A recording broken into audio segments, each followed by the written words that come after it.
So again, just putting in a very approximate shape of the silhouette of the head. There's the top of the head. Then we need some ears.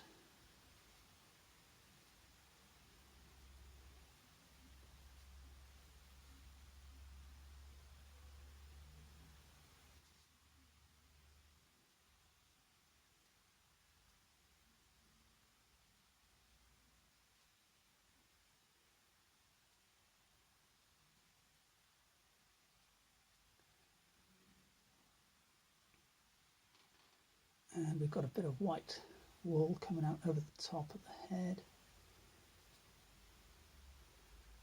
Line of the back goes along there somewhere.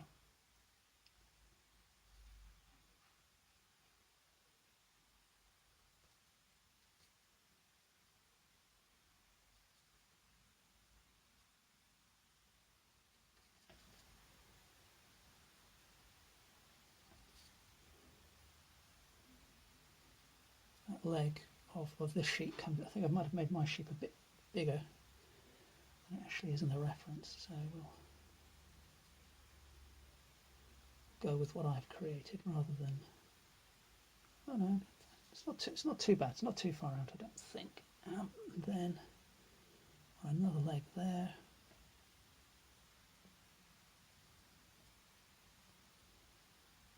And again, I can put in a bit of cast shadow.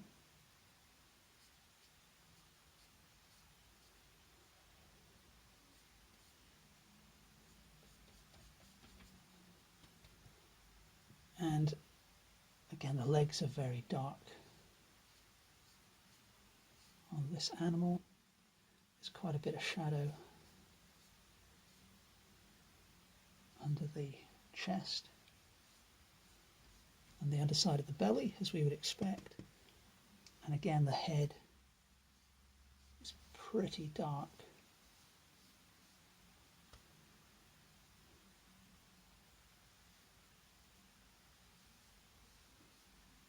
So now we've got the beginnings of two animals in place.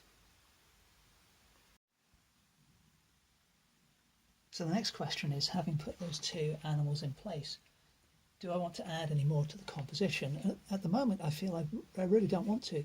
I think this will work best against a fairly simple background.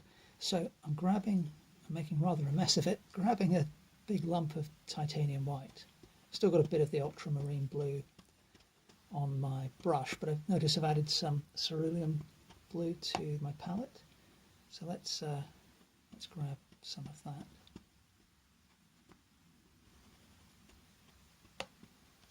And let's begin to introduce a sky. And as I'm applying the paint, you can see that I've put down one area fairly thick. There are still a few hints of the ultramarine showing. And I'm also getting some dry brush effects. And I'm now thinking, as I'm doing this, well, actually I quite like that. It gives a sort of hazy effect. So we'll not worry too much about making this a rock solid blue background.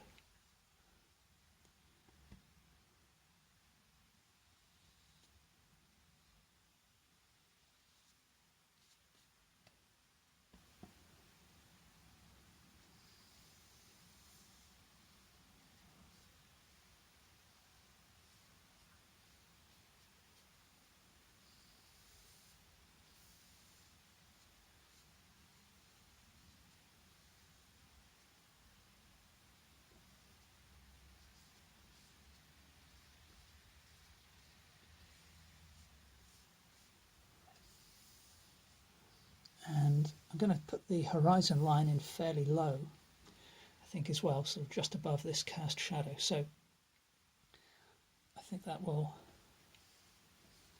I don't know, I think that'll just work well with the way the animals are standing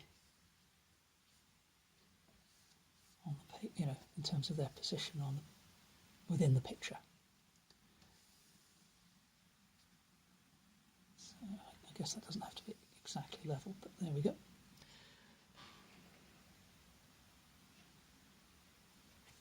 So next up, taking a fairly sort of simplified, dramatic, if you like, approach to the background. So I think I'm now going to pick up some of my fluorescent yellow and not worry too much about making sure that's pure yellow. If some of the blue on the brush mixes in, then that'll give me some nice greens.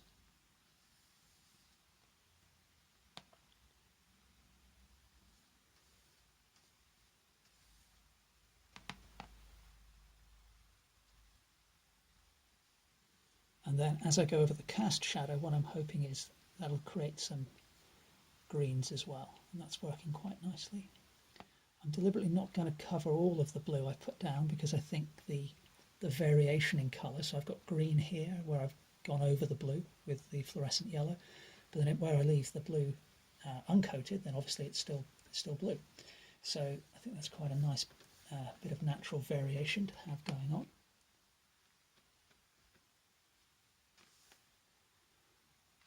I'll use a similar technique on the cast shadows under the lamp.